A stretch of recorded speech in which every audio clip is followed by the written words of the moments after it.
Welcome. It is so wonderful to be here in Philadelphia and be with you all. My name is David Norse Thomas. I am the husband of the incredible author that we are all here to see.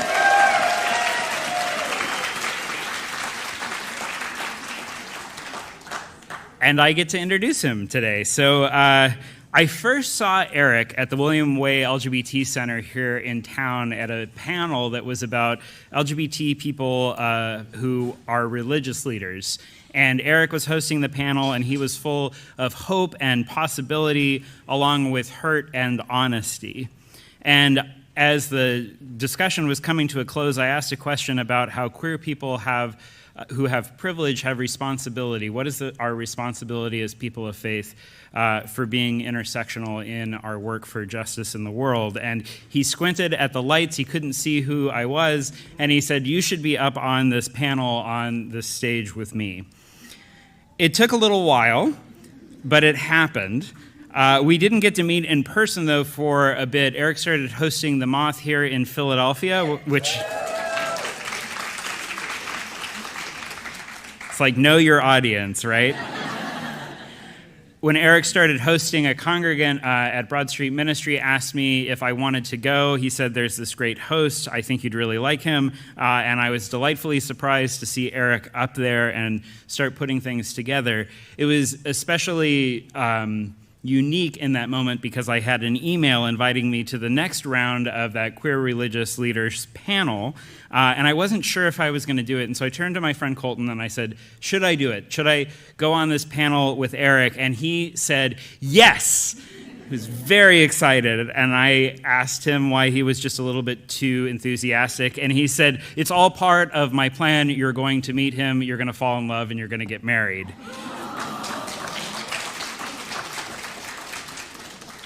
So he's my favorite congregant of all time. And today I get to introduce you to my best friend, my husband, and my favorite person to explore the world with, the incomparable R. Eric Thomas. Raised in Baltimore by amazing parents, he comes from a people brimming with love and encouragement, curiosity and faith in what isn't seen, but could and should be. It's a faith and hope made all the more audacious given the challenges, tragedies, and nonsense that they've stared down, overcome through tenacity and a lot of laughter. Eric grew up in a family so bursting with life and humor that it took him moving away from Baltimore to realize that he was actually funny. Many of us came to know Eric through his plays, from the Barrymore Award-winning Time Is on Our Side to his upcoming production of An Army of Lovers, the moving premiere at Baltimore Center stage of The Folks at Home, to the hilarious Crying on television. Still, others of us encountered Eric's sharp wit and riotous whimsy through his digital column on Elle, Eric Reads the News, which was beloved and shared through social media. We can applaud for that. That was... It got us through a lot. It was something that was beloved and shared on social media, and it navigated the intersection of pop culture and politics in a way that made all of us have to look things up, from references to classic literature to what Madonna was wearing in 1992. Eric has written for TV, and he is a proud member on strike of the Screenwriters Guild.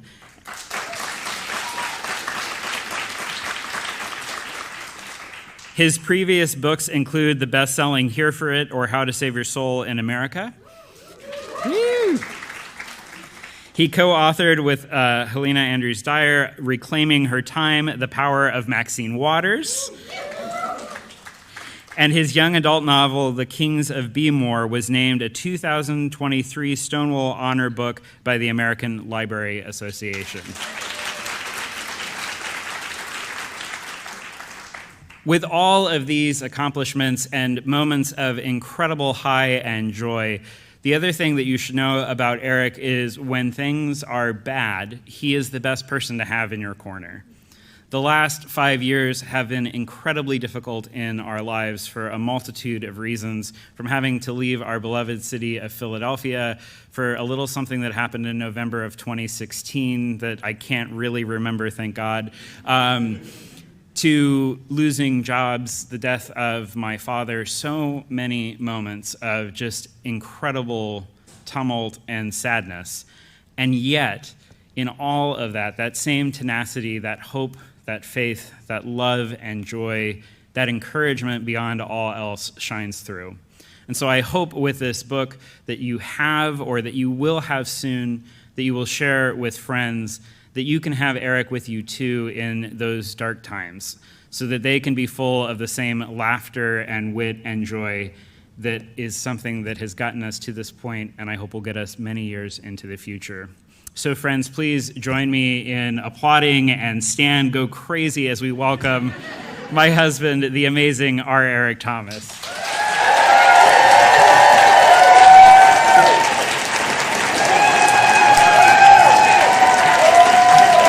Oh my gosh, hello. Oh my goodness, hi. Oh my God, sit down. Oh my goodness gracious. What an introduction. My goodness, you all should have David introduce you to things. I was back there, I was like, who's this guy? What's going on? What's happening up there? That was incredible. I'm really quite touched. And I'm like, I gotta follow that, which I suppose I'll try. So the last time I was here was like February 27th, 2020. So how was everyone's 2 weeks following that? It's good to everyone have a good time, good early spring. So I am really excited to be back, and I'm like knocked a lot of wood that, like, you know what, we're just going to keep going. We're just going to keep going after this book event, and it's not going to be the harbinger of doom that my last book event was, which is, like, it's not my fault, a little bit. But I have to say, so we were supposed to start this book tour in Washington, D.C. last night, and I was going to be in conversation with Chasten Buttigieg, and that's not me dropping a name. That's literally saying the name of a famous person I'm friends with. And so I was going to be talking with my friend whose husband is the 14th in line to the presidency. I'm just giving you context. I'm just giving you information. I don't need to tell you these things. But you're like, I don't know who that person is, and I'm like, well, I'm trying to help you out. So I'm in the hotel. I've got stuff going on, and I get a text from Chasten, my friend whose husband is Pete Buttigieg, and it's just like a screenshot of like the weather. Like an app, and I was like, I don't know how to read this, babe. I'm not Adam Joseph. And so he's like, local references. I don't know what I'm going to say tomorrow in Nashville. I'll be like, what do you guys have down here? A weather guy? And so, there's like, it's like a tornado watch at a 4 out of 5. Like, so it's like really bad. Like 5 is like, and like 4 is like, get inside. And so they were like talking about closing government offices and this and that. And he's like, well, what's your team say? And I was like, I don't know. I haven't talked to my team there. I don't know. So then right at the same time as I'm trying to figure it out, my mother texts me a picture of like the television and the weather's on there. And she's like, what's your team say? And I was like, folks, can Chasten and my mom like just talk to each other? Like, and I'm just like, and I think if anyone's gonna, hash it out, it's the two of them. And so we eventually had to cancel the event, which I know, but that means that we're opening this tour here in Philly, which feels very right. And this is home, and this is a book about going home. It's a book about leaving Philly, that begins with leaving Philly. It's an inciting incident, storytelling. Do the bad things happen because I left Philly? No. But I just think it's funny as we were driving up here, I was like, I've tried so hard to sort of create good energy around this. I really, this is what I do for a living. And so I was like, I wasn't going out. I was like, I can't get COVID for this tour. And the universe was like, you thought of everything. You thought of COVID, but did you think of tornadoes? And it does feel like that's kind of the era that we're in now, unfortunately. And I was like, do I want to bring this energy into the room so early on? But the book is called Congratulations, the Best is Over. That energy is kind of in this room already, where we're all kind of like, so this now, and it does feel like there are times where you're like, I have thought of all the bad things that I'm aware of. What else? You're like, oh, I've got a summer wedding and we have a tent in case there's a rain. Have you thought of killer bees? And I think, so the question that I sort of began this book thinking about is, what? Like, and am I, is this what it is? You know, and it started off in small ways. We moved back to Baltimore for David's job, and that's where I'm from. And I was like, oh, this beautiful period in Philadelphia is over. And then different things started to change, and on a personal level, and then on a national level, and then on a global level. And at every point, I think I asked myself, I think we all ask ourselves at different points, is this it? And not like, is this the new normal? Is this the new abnormal, like, I'm not going to talk too much about the pandemic. You're aware of it, I think. If you're not, you should Google, just someone's like, what? What happened? Oh, I'm going to read from the book in a second, I imagine. You all have it, like, at your leisure, whenever. If you get bored, you're like, okay, well, let's see what this is all about. I was at the musical Hadestown a little while ago. Really great, right? And like, I'm going to spoil but not spoil it. So it's about, Orpheus and Eurydice and, the myth and like, like they're trying to get out of the underworld and the command is you can't look back and then like Eurydice looks back and so she has to go to the underworld. So like the whole musical happens. This is, 6,000 years old. And right at the climax, Eurydice looks back, and I heard this person across the auditorium go, "Oh!" And I was like, "Oh, this person was not prepared for Hades." And I feel like anyone who hasn't heard of the pandemic is like, "Oh no! Oh, you zoomed from home." But so I don't want to talk about it a lot, but one of the things that really stuck out, one of the things I write in this book is that there were times where it felt like being in like a working apocalypse, like having a salad at your desk. You're like, okay, I do think everything is falling apart, but unfortunately I have a 3 o'clock and a 4 o'clock, which is hilarious in retrospect.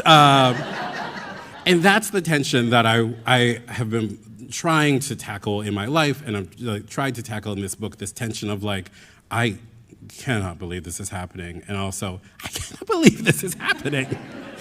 And it all starts with relocating, and so I'm going to read a little portion from that very beginning.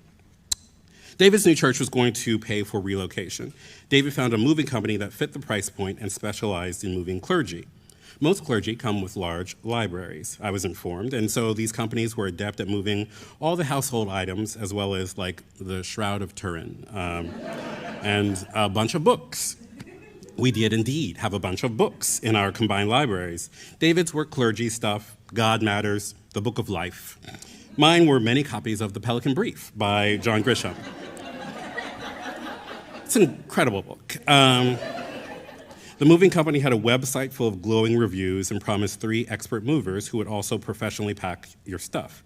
I'd never used movers or packers before, so it was especially thrilling to step into the phase of life where I didn't have to test the bonds of friendship by offering a pizza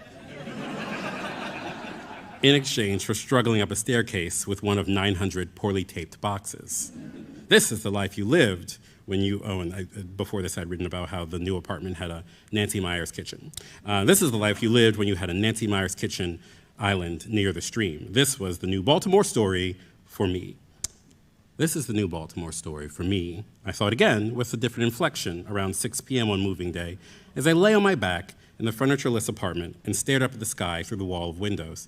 We'd started moving day in Philly at 8 in the morning.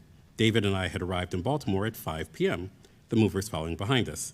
But as David was discovering from a phone call, Their truck had broken down on the highway, and they had no idea when they or any of our belongings would arrive. Things were not ideal. Hours went by. 6 p.m. turned to 9 p.m. No movement on the truck.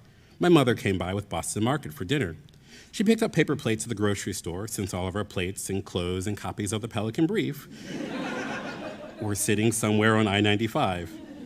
She offered to let us crash on one of the 4 pull-out sofas in my parents' house. She's so mad that we never sleep there. She's like, we bought all these pull-out sofas, and you all want to live in your houses, which is incredible to me, because we're like, we were moving to Baltimore. Still years will go by, and she's like, "Do you want to come over and sleep on the pull-out couch?" No, I have a bed. But thank you. So anyway, she invited us to sleep over there, but we protested we wanted to be there when our stuff arrived, whenever that was. She went home and told us to call her when the movers got there. I sat on the floor eating Boston Market macaroni and cheese from a paper plate that read "Happy Birthday." It was no one's birthday, which I found even more enjoyable. All in all, it was a kind of lovely evening. Gorgeous place, lots of space. I'd accidentally Marie Kondo'd my entire life. And you know what? She's got a point. Plus, I got to eat an objectively good mac and cheese. I don't think it risks my black card to say this, okay? Boston Market mac and cheese is good. It's very good.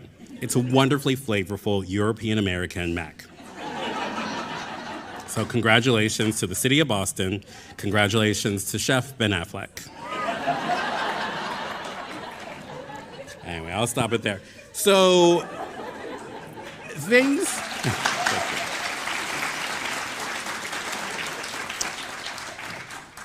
go, that's how we began our journey, and things go downhill from there. And there was this point, they got to the new apartment at, I want to, like, probably 3 or 4 a.m. It's in the book, I don't remember. I haven't read it. And it's like these 2 trucks, and there's a tow truck, like with the other truck on the back of it, like a transformer or something, like, and then another truck, but it didn't fit in the garage of this luxury apartment building. And so they had to unload all of our belongings on the side of this windy road, like we were being reverse broken up with. And then David and I had to carry our belongings into this house that we didn't want to be in.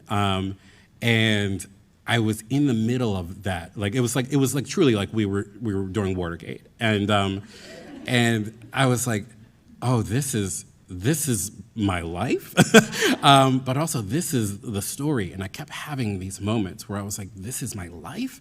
Oh, this is the story. And that's a fun thing when you're like, I guess I'm going to be a writer more, but it's also very disorienting, because if you're in the middle of the story, you don't know how it's going to turn out. You don't know whether you get what you want.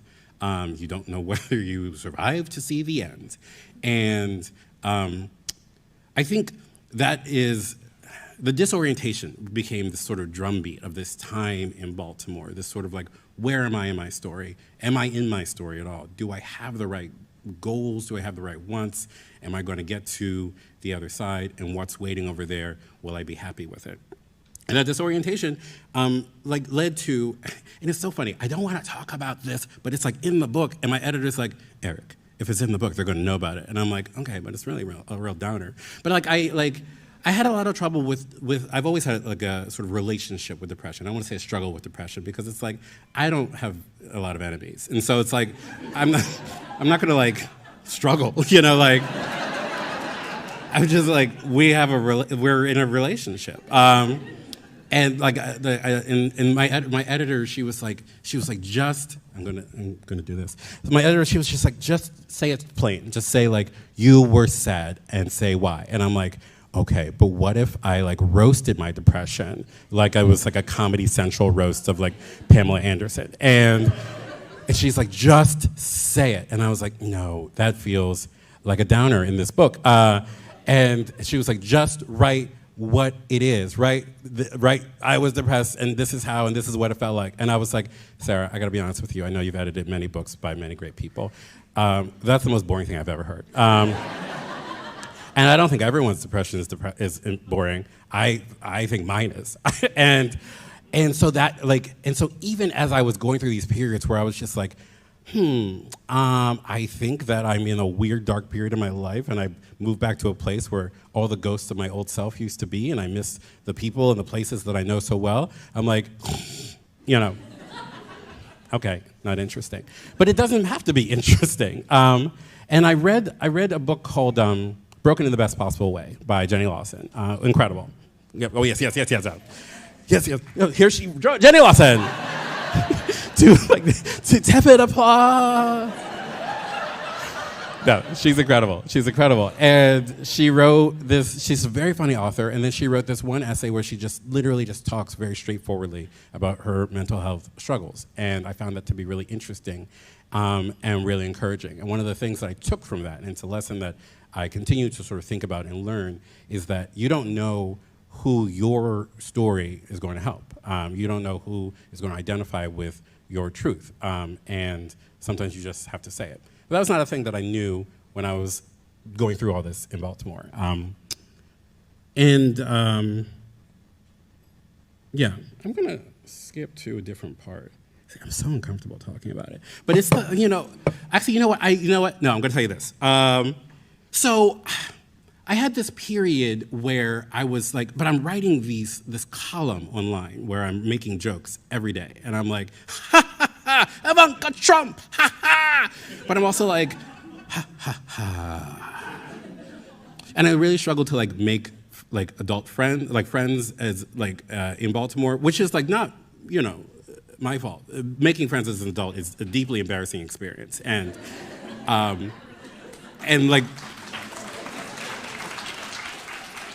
moved back to this city where I knew people from before, but I didn't really know, I didn't have the same connections. And when you're making friends with other adults, you have to you're like, hello, as you may be aware, we met at a party, and that's not an exclamation point, that's a period. And you said you liked events and situations, and I also like events and situations, so would you like to do something at some point? And then they write yeah, sure. And you're like, oh my gosh, amazing. How glorious, thank you. Please excuse my enthusiasm. I know it's gauche. And then you're like, okay, so when should we do this? And they're like, oh yeah, absolutely, I cannot wait to hang out. I am free in 6 years when my kids graduate. But we should probably put it in the calendar right now because I will lose that date. And that's all the time. And you're like, I guess maybe I should try rock climbing. So I tried rock climbing. And that's a pretty solitary activity, so I don't really know what I thought I was doing. I would go to this coffee shop where everyone was so cool and they wore Carhartt jackets all the time. And I would drink a lot of coffee and I would get out of my mind. And then I would go online and I would just tweet about my favorite Glee episodes all day long. And that's not a great way to make friends in real life. And so I found myself really isolated. And one of the things that I found about, and I'm not an expert on not feeling super great, but I do think this is true. And my husband's a therapist, so if you can sue him if I'm telling you something that's not true. But that depression tells you that you are the only one, and it tells you that you're alone, and it's never going to get any better. And none of those things are true, but you need somebody to remind you of that. And so I had a therapist that I was talking to. I'm talking to this therapist, and no, we're having sessions or whatever, and he was really great. But I still would find myself needing something else, and so I took this mental health day, and I write about this in the book. And it's weird to take a mental health day when you work from home because you're well, as per usual, I will be staying in bed. And so I was well, I can't just stay in the house. So I went to the mall, and I just sat on a bench, and I was just sad in public, which is so dramatic. And I was what are all these other people doing here? Are we all just having mental health crises at the mall? I was nobody has a job, and this was pre-pandemic. So I was y'all need to get in the house. Y'all need to energize the economy. And so then I was okay, well, I'm near the place where my grandparents are buried. I thought I was wrong. And so I was well, I'll just go visit. And And so I write about visiting my mother's grandparents in the book, and I'm going to skip over that part. It was really interesting. I think it was interesting. But I do want to talk about. But I ended the day of depression errands at my at the Black Cemetery, King Memorial, where my father's parents are buried. And I walk into this office, and I'm like, I had been quiet and alone and silent all day, and it was full of Black people in starched clothing, business casual and formal, and like starched suits and cuffs, and there was these two secretaries behind, or receptionists, or I'm not, assistants behind the desk, and they were like joking with each other about the office lottery. And I love the office lottery. It's the most wonderful, because it's the thing that you can admit to everybody that you don't want to be here either. You're like, well, give me $1 and we can pretend that we're going to leave this place. And I was like, oh man, 25 years ago, I collapsed right here, despondent. And now there was laughter, and it smelled like coconut lime verbena from Bath and Body Works. It was just delightful, and they were joking with me, and I found myself laughing, and I was like, oh my God, this container that held so much pain also holds joy too. And eventually, I go out and I try to find the graves, and this is one little portion from there. My father's father died before I was born, a preacher, a man with a dozen little jobs to make ends meet, a worker. Smiling round face and sepia-toned photo of him in his late 50s, my grandmother's arms around his neck. The photo stayed on her wall the entire time she lived in the apartment on the first floor of our house. All of her photos were covered in saran wrap and thumbtacked to the walls. I'd visit daily and I'd stare at her in the photo, dark brown skin, white hair cut close and a natural, smile huge. Her voice was like a fire alarm, high-pitched and throaty at the same time, the sound of it charging up through the floors of our house. From her apartment underneath, hymns. Other times, she would let loose a scream in mock frustration that barely masked something truer, deeper. On car rides to appointments, we'd pass one particular stretch of road, and every time, it would remind her of her brother and prompt her to remark, "Uncle Steve sends his love." Her favorite treats? Cafe Vienna International Coffee in the tin can, which I thought was very fancy, and a little swirled pecan roll. One of my favorite of the photos my grandmother wrapped in saran wrap and thumbtacked to her walls finds her standing in front of a bus on a trip with friends from church. Her hand is on her hip, just below the cinched waist of her trench coat, her head thrown back, glamorous and cheeky. She looks confident and jubilant, unself-conscious and fully present. The destination displayed on the bus reads Atlantic City. All my life, I've thought about that trip to Atlantic City and what delights she must have found there and the memories she bound up in that photograph. I hope it was a wonderful day. One of the reasons that I wrote this book was to call back into the space that we're sharing the things that have been lost. And in this course of this book, as David talked about, we lose family, and I think we've all sort of lost something in the last 5 years. And some of it is stuff that we can believe we can get back, but some of it is a world that kind of doesn't exist anymore. And this book ends with a portion where we move out to a house and we have this beautiful garden that David plants and that I fail at on a very regular basis. And we don't live in that house anymore, but people, when they interview me about this book that ends before we move back here, and so they say, "How's the garden?" "Oh God, it must be so beautiful." And there's the first time I got asked that question, I got a little catch in my throat because there's a little grief in leaving it. But one of the things I know is that we plant seeds that we will never see the end of. We plant things that will outlive us, and that will outlive everything that we know. And we plant a garden not only for us, but for those that come after us and those that we've never met before. And I think about, and then when I didn't know this at the time when I was going my depression errands, I was like going back to this garden space, going back to this place and trying to find a root or a branch to hold on to. And I tell people in interviews, I'm like, it's gorgeous right now. I actually asked David the other day, I was like, do you want to rent a drone and just go look? And we don't have any relationship with the people who own it. They didn't pay us what they should have. And so we can't fly a drone over their house, apparently. But I can see it in my mind. And you know that there's 2-year gardens and 3-year gardens and 4-year gardens. And I didn't know this. I thought you plop, boom, Fern Gully. And so there are years that we've been away from this place, and there are cattails shooting up by the pond, and there's marionberry bushes that are overflowing. This garden is so much bigger than us. And that makes me feel so deeply hopeful.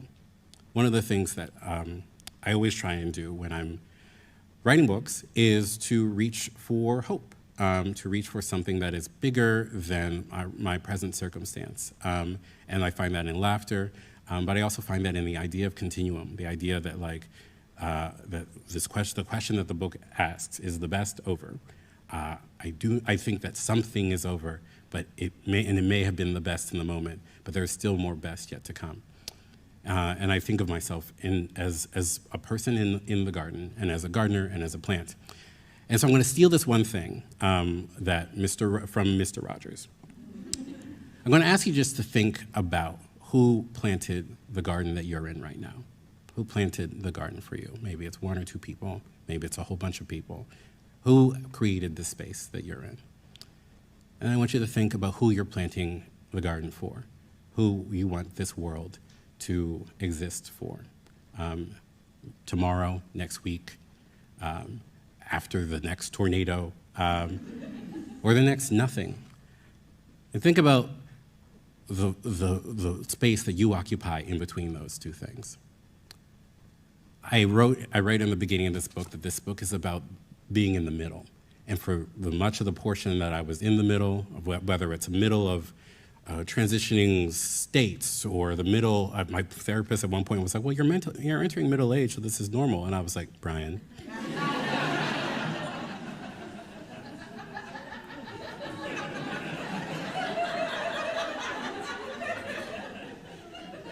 The middle of political upheaval, the middle of a time that we're like, I think we're going to get better, maybe not, the middle of something that we can't see, the middle of something great. And a lot of that was torturous.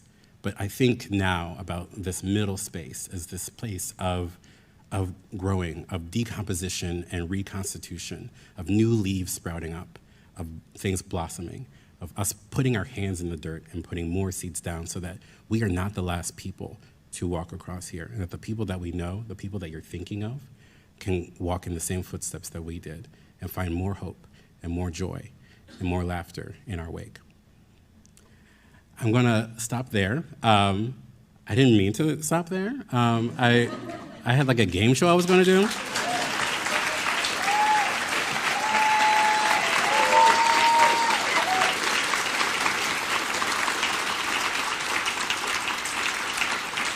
But I'm gonna open up the floor for questions. And if your questions are, what do you think you're doing? That's fine too. Hi, Eric. Hi. What did you miss most about Philly? What if I was like, nothing? Fair. I miss walking. You know, it's so funny. Okay, this is going to be recorded, and the people from Baltimore, no shade, but like people say Baltimore is walkable, but like I was walking, it's very hilly city, and you can walk a hill, but I don't want to. And I said to David, I got back, I was doing a signing, I was signing books in Baltimore, and I was just walking around, and it was so beautiful, it was really lovely. But I was like, I felt this place was always uphill, and that's just not possible. There must have been some downhill, but I didn't encounter it. But Philly, you can walk, you know? I love walking. I love perambulating in the city. Because you run into everyone you've ever met, you know? And that's the best part of being alive, is being like, I didn't intend to see you today, and I'm not so sure I want to, but But we're having well, it's so good. How was things? Oh, things? All right. Yeah, okay. Well, we should, So, yeah, I miss that. I miss walking.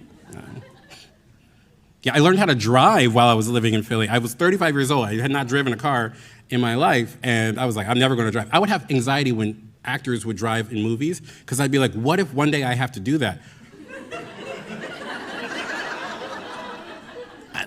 What? So, like, this guy, Nick, taught me how to drive in South Philly, and he was a retired math teacher, and he was talking about the relationship he had with his ex-wife, pretty good, and his kids, fair to Midland, and when I got into the car to do the, he was going to take me up to the burbs to do my test, because he's like, I know everybody here at the one, they'll let you through, and they did. He was playing like a Japanese recorder, and it was like so peaceful. And I was like, are you doing this for me? And he was like, no, I'm teaching myself the recorder. And I was like, that makes sense. So he did a good job. I did run my car into multiple garage walls in Baltimore. You can still see it. Come down to South Philly, it's still the same car. But now I'm a very good driver. I'm curious about what story didn't make the cut in the book. Oh my goodness! Well, first of all, that is a great story. Thank you. That is a great question. Thank you. So my editor and I have a really good relationship, but this was a learning experience, I think, for me. And a lot of so much got cut. There's probably about 40,000 words, which is about half a book, that got cut out of this book. And what she doesn't know is 2 years from now, it's going to be, hey, here's another book.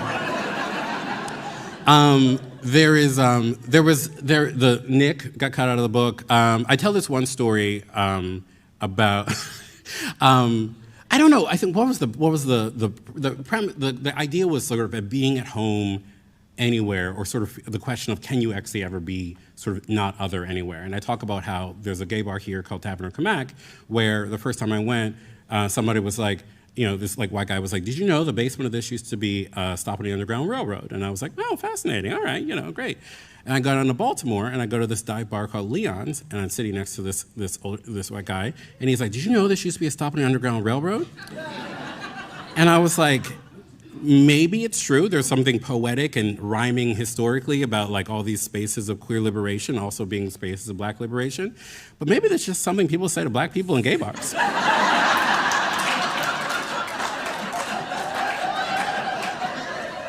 I am fine with either, to be honest. And so there was a whole essay that was built on that. There is something that I realized I could not yet write about. Well, there's a lot I feel like I could not yet write about, but there's a lot about trying to find home elsewhere. And I had the opportunity, I was working for, I was doing some consulting for a company that's based in Brazil. And so we were Zooming, but they were like, we're going to bring you down at the end of the project. And I was like, this is a scam, So they bring me down to Salvador Bahia, and my hosts were like, this place has the highest concentration of African Americans in the world. And I was like, what? And they were like, these people are from Africa, we are in America. And I was like, I'm so sorry. I'm a moron. I'm a United States moron. And I have never been someplace where everyone looked like me. And I'm not Brazilian, and my family is not from Brazil, but I felt so weirdly at home, and it's something that I still continue to process and think about. And there was Santa Barbara, I believe. There was a festival for one of their saints, and everyone was dressed in white, and it was overwhelming and scary and wonderful. And I don't speak any Portuguese, and so I literally, I'm I think a pretty good international traveler, but I didn't eat lunch the entire week I was there because I was so embarrassed to walk into places and be like, okay, Google Translate says moqueca. But we ended the trip on this island that was founded by escaped formerly enslaved people, and we took this rickety piece of wood, Huck and Jim, out there, this sea jitney, and like going out, I'm like nervous and water's getting in my face, and I'm like, this is not going to end well. And then I get there and I walk to the top of the peak and I feel such intense, otherworldly freedom. And coming back, I ran my hands in the water the entire time, and I could see the bottom, and I was soaking wet. And I left there, and I went right to the airport, like stinking of the ocean, and of freedom, and of this strange African-Americanness that I'd never known before. So that didn't make it into the book. But it's coming soon. Hello. Hi. So I know Eric from the Moth. I saw a card on my seat and thought, oh, I'll come to this, and here I am. Yay. So I'm curious, what is your favorite Moth theme or themes, and why? Oh gosh. Okay, I gotta be honest with you. I don't, and you probably saw this at the show the other night, I don't remember the theme when I'm there on stage.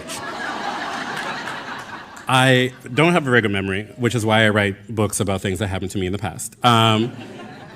What is my favorite Moth theme? What do you think? Groan? Oh yeah, Groan. Groan was good. Groan. There was one, what was it? Groan or Revenge, I think was a good one. Sweat? I don't think I did Sweat. I don't know. I'm sorry. I'm trying to find a good answer inside this terrible answer, but I'm lost. No, I don't know. Back to School was pretty good. I don't know. You know what?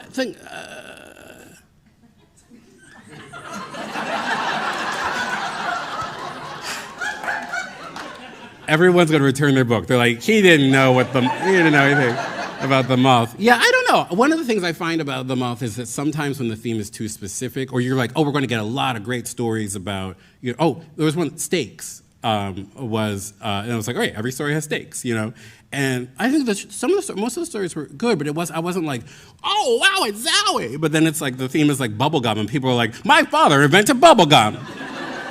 And then he had to run from the mob, and you're like, whoa. So, I'll think about it. I'll do some research. I've been hosting them all for it'll be 10 years next June. Remarkably, I'm still in my 20s. It's so rare to read or watch something that makes you laugh out loud.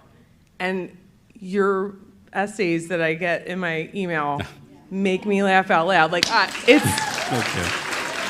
It's incredible. And I wonder, in your writing process, how important is that to you? Like, are you really thinking through the scene and like making it funnier, or is it just coming natural? Because it feels super natural, and I'm like, this guy has it. I love it. Oh, thank you. I love that. I love all these questions. Yeah, I am.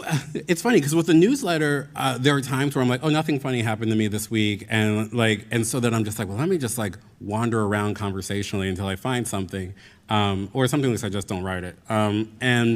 But I am always trying to find the funny, and that was kind of an interesting transition into book writing because Sarah would always say like, you don't have to hide behind the joke, and I'm like, oh no, Sarah, I'm 1,000% joke, like.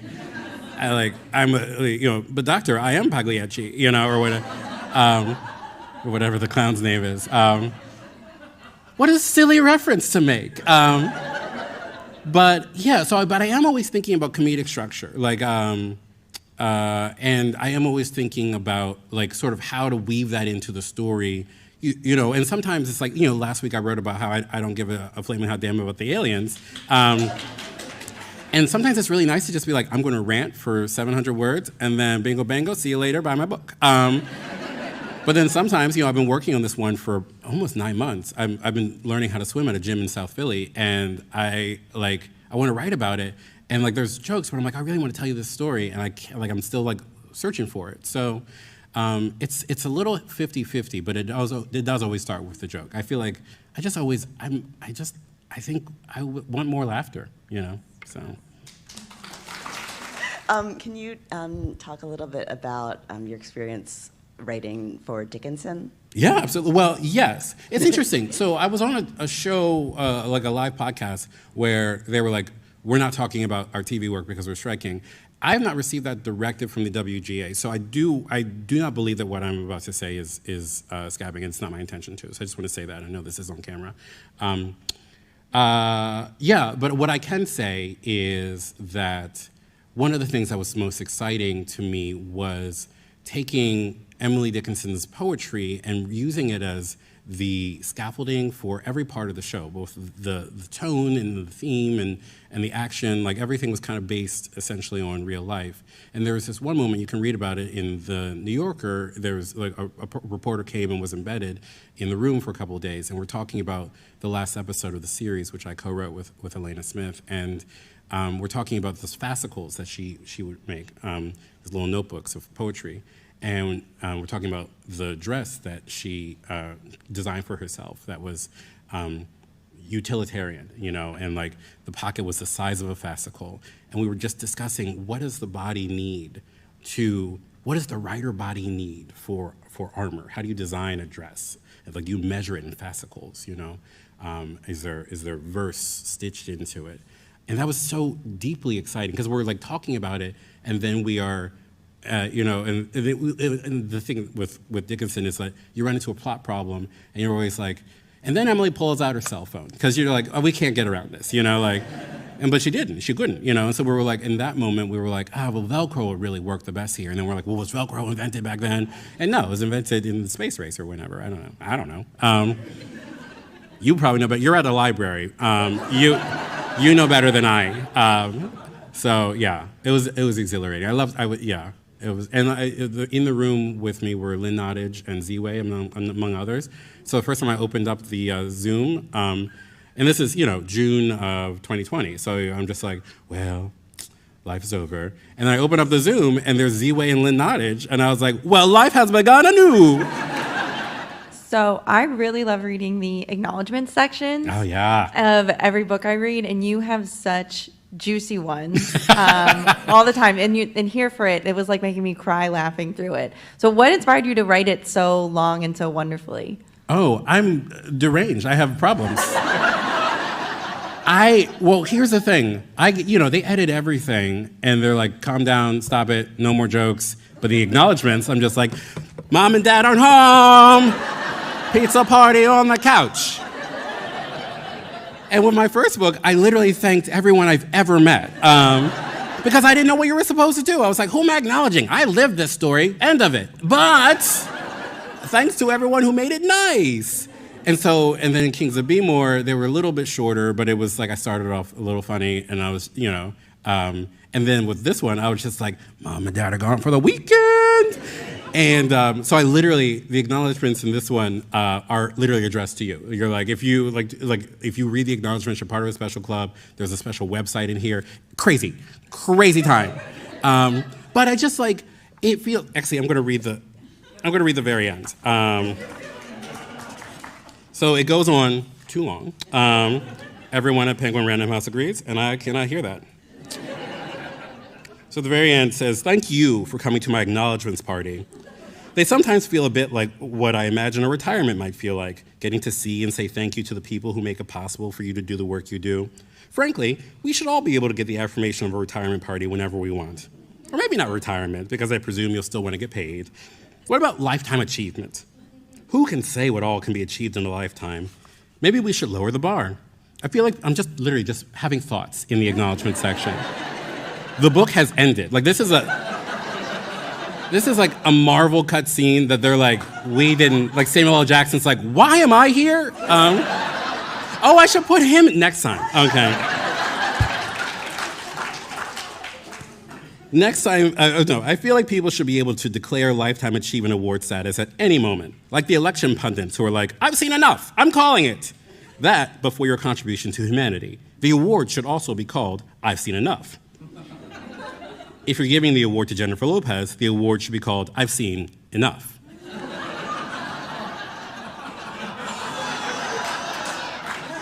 It's a movie starring Jennifer Lopez.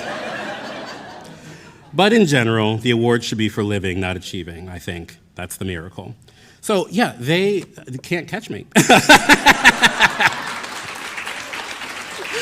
Oh, there was one down here. Oh yeah, we're still going to Tanya.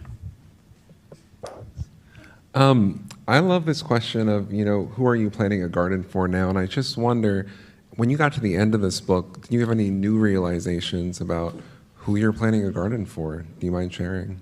Oh, yeah. Ugh. Yes, I'm trying to think what I feel comfortable sharing. Sorry, I'm like, that's a really good question. And I'm like, oh, I'm in my feels. I think, so one, I'm sharing it for, this is, I think, maybe a little bit of a cop-out, but I'm sharing it for the version of myself that forgets this later on. In my first book, it ends, the epilogue is this conversation between a bunch of older versions of myself, and like the 40-year-old version, I come back and I'm wearing a nice suit, very rich, it says in the stage directions.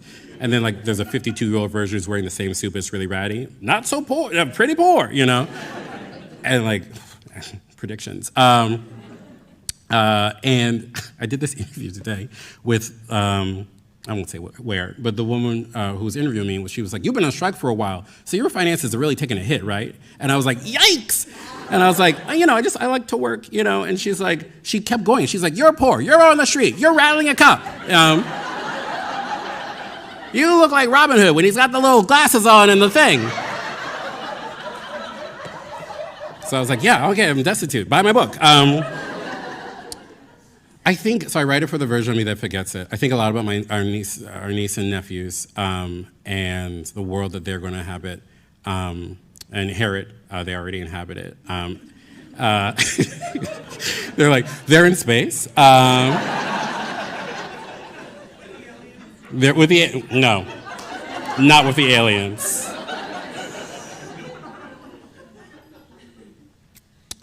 I also think I don't want to valorize the work that I'm doing. I think that the work that other people do, I think that and human effort is important, but like I don't think that what I do is capital I important. But I do think that there is somebody who is going to encounter something that I wrote or experienced and shared and come away thinking differently about themselves in the same way that I encountered things that other people shared, whether it was James Baldwin or Jenny Lawson, and held on a little tighter to something beautiful inside. I also write to the mystery shape, the mystery shadow, the mystery person on the horizon that I don't know yet, who is going to be in my life in the way that everyone that I've ever met was once a mystery, once a stranger.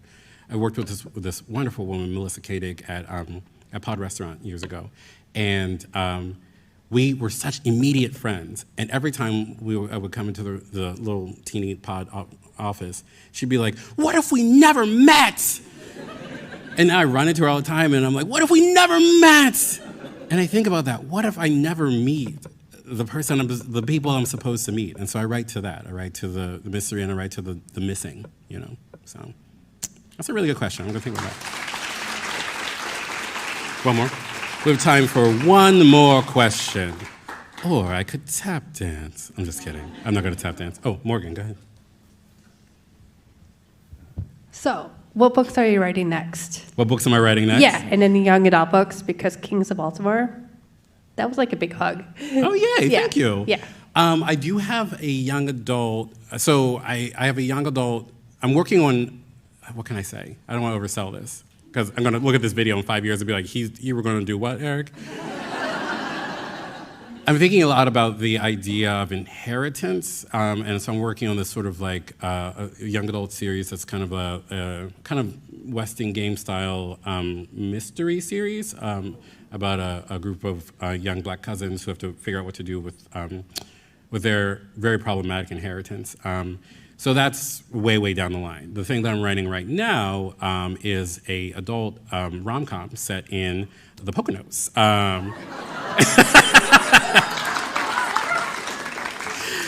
I think that's all. Was not. Yeah. I think. Can I say any more about that? I want to do. No, I don't want to oversell it.